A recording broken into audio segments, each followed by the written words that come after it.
Selamat datang di Biduri Bolan Tarot Channel. Di readingan kali ini aku bakalan reading tentang apa peristiwa yang akan kamu alami di awal bulan September 2024 untuk zodiak Sagittarius ya. Mari kita lihat apa aja peristiwa yang akan kamu alami di awal bulan September ini. Kira-kira ada apa saja? Langsung aja teman-teman ya, nggak perlu berpanjang lebar untuk intro lagi ya. Mari kita mulai melihat kira-kira apa aja peristiwa yang akan dialami nih oleh para Sagittarius ya. Apa persiapannya 2024? Apa persiapan Sagittarius 2024 sekali? Apa persiapan Sagittarius di 2024? Oke, yang pertama ada kartu passion di sini ya. Kartu passion. Beberapa dari Sagi kalau aku lihat di awal bulan September ini, kamu akan mengalami peristiwa yang berkaitan dengan passionmu. Bisa jadi beberapa dari kamu kayak akan memperkuat gitu ya, akar dari passionmu, akar dari passionmu. Ada sesuatu yang tumbuh berkembang ya, yang berasal dari passionnya kamu, dan kamu akan sibuk di sana nantinya kalau aku lihat ya. Di awal bulan September ini sibuk sama passion, hal-hal yang menjadi mungkin katakanlah apa ya, kayak bidangnya, sesuatu yang memang bidangnya kamu, yang kamu kuasai, skillnya kamu, passionnya kamu ya, sesuatu yang kamu hobiin juga bisa ini kalau aku lihat. Kamu akan banyak fokus ke sana untuk menumbuhkan passion ini ya.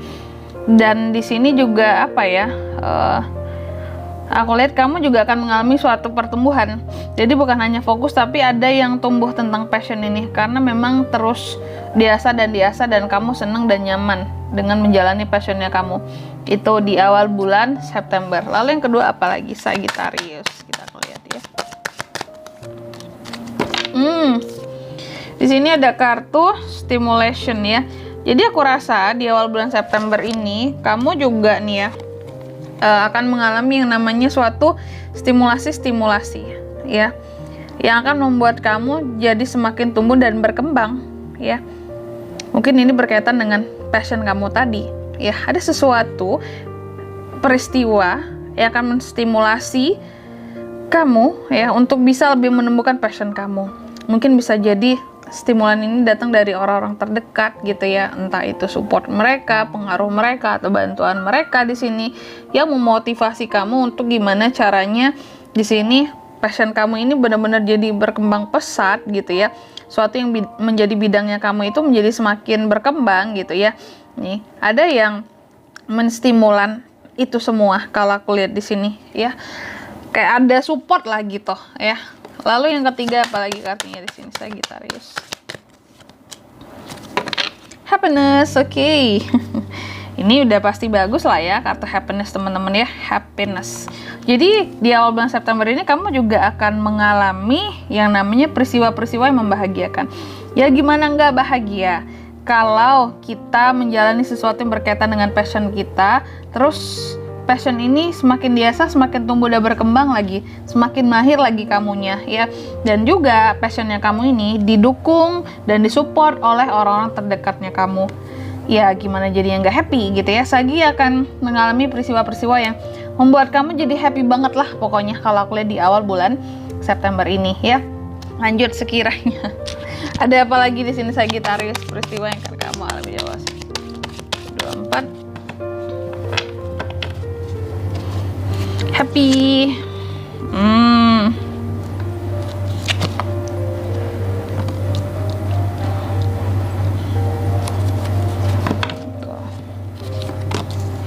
Ada Two of Pentacles, Three of Pentacles yang terbalik di sini, dan ada Two of Wands. Sagi. Tapi gini, kalau aku lihat memang dibalik hal-hal yang baik yang akan kamu alami, peristiwa yang akan kamu alami di awal bulan September ini, memang kalau aku lihat kamu masih harus tetap tahu skala prioritas kamu yang mana itu ya. Contoh, jika mungkin passion ini adalah hanya sekedar sesuatu yang kamu passionkan, mungkin sifatnya hanya sekedar hobi bukan yang pokok, kamu juga harus tahu bahwa mungkin contoh passion kamu adalah mungkin bergerak di dunia kreatif gitu ya, dan itu menjadi hobi kamu. Contohnya hobi kamu di bidang kreatif itu adalah buat video, buat konten kayak gitu ya. Tapi sedangkan kamu tetap punya pekerjaan utama, pekerjaan formal kamu. Contoh mungkin kamu kerja di sektor formal kayak di perusahaan, apalah PNS kayak kamu, ASN kayak di BUMN kayak gitu ya, memang karyawan gitu ya, yang sifatnya contoh sangat bidangnya, contoh mungkin finance, atau kamu seorang HRD gitu ya, atau kamu seorang manajer gitu. Nah, di sini kamu tetap harus tahu skala prioritas. Kamu boleh menjalankan passion kamu, tapi kamu harus tetap tahu gitu ya, mana menjadi skala prioritas kamu. Kayak pekerjaan tetap yang utama, di samping kamu menjalankan passion yang didukung dan disupport ini. Takutnya kalau kamu nggak tahu dengan skala prioritas kamu hanya asik ke hobi gitu ya. Contoh kamu hobinya nyanyi terus, tapi ujung-ujungnya gara-gara nyanyi ini ya, terus kerjaan kamu jadi terbengkalai gitu ya, proyek kamu jadi terbengkalai. Lebih baik jangan gitu ya, karena takutnya nantinya nggak disupport lagi kamu ya. Contoh mungkin buat para bapak-bapak sagi nih ya, mungkin bapak-bapak sagi ini punya hobinya motoran gitu ya, atau balapan gitu. Terus udah disupport nih sama istri ya, beli motor bagus atau beli mobil bagus untuk balapan gitu, atau off-road gitu ya, ikut lomba sana sini gitu ya, dan menang, ada hadiah jadi juara lah kayak gitu. Tapi kamu gara-gara ini semua nggak fokus sama kerjaan kamu, sama usaha kamu. Mungkin kamu punya usaha restoran kek, atau kamu kerjaannya di kantor kayak gitu ya, terus nggak fokus sama kerjaan gara-gara asik-asik ikut lomba sana sini gitu ya, terus izin. Nah, ini yang nggak boleh. Takutnya nanti kamu nggak disupport lagi gitu dengan orang-orang yang awalnya udah nge-support passionnya kamu. Jadi tetap harus tahu skala prioritas, seimbang gitu ya, balance ya, harus balance. Dan kalau aku lihat terkadang memang Sagi itu cukup cuek gitu ya sama omongan orang gitu, apalagi yang berkaitan dengan passionnya. Beberapa dari kamu kalau aku lihat cukup merasa bahwa ini kan passionnya aku, kesukaannya aku, hobinya aku, kenapa kalian yang rempong gitu ya. Dan kamu nggak mungkin mengindahkan kayak kata-kata orang-orang yang bilang kamu harus tetap fokus sama ini kerjaan kamu juga lah Sagi gitu ya. Jangan sampai hobi kamu, passion kamu mengganggu pekerjaan utama kamu gitu. Terkadang kamu cuek dengan omongan orang-orang ini gitu ya. Tapi kalau kataku sih, selama yang mereka omongin baik buat kamu, positif buat kamu, seharusnya bisa didengarkan. Karena kalau enggak, di sini kamu bisa berbuat suatu kesalahan gitu ya. Dan karena kamu enggak menolak buat belajar gitu ya, dan mendengarkan omongan-omongan yang memang saran yang baik gitu ya. Nah, di sini bisa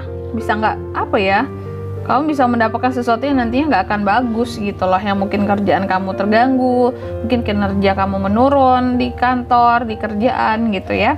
Dan di sini bisa berpengaruh terhadap planning masa depan kamu. Mungkin kamu nggak jadi dipromosiin karena kerjanya males-malesan, kan fokusnya ke hobinya terus, hal yang jadi passionnya terus gitu ya, sering izin lah, cabut lah, nah gitu ya. Jadi memang harus seimbang ya, baru boleh kamu happy dengan passionnya kamu, tapi kamu harus tahu skala prioritasnya kamu, gitu aja Sagi ya.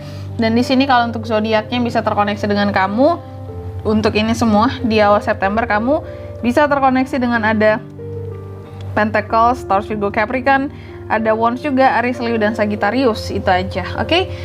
Mungkin sampai di sini dulu ya buat readingan kali ini ya. Semoga resonate. Jika tidak resonate, berarti bacaan ini bukan untuk kamu, dan semoga bermanfaat tentunya ya. Dan sampai jumpa di video-video selanjutnya. Bye bye Sagittarius.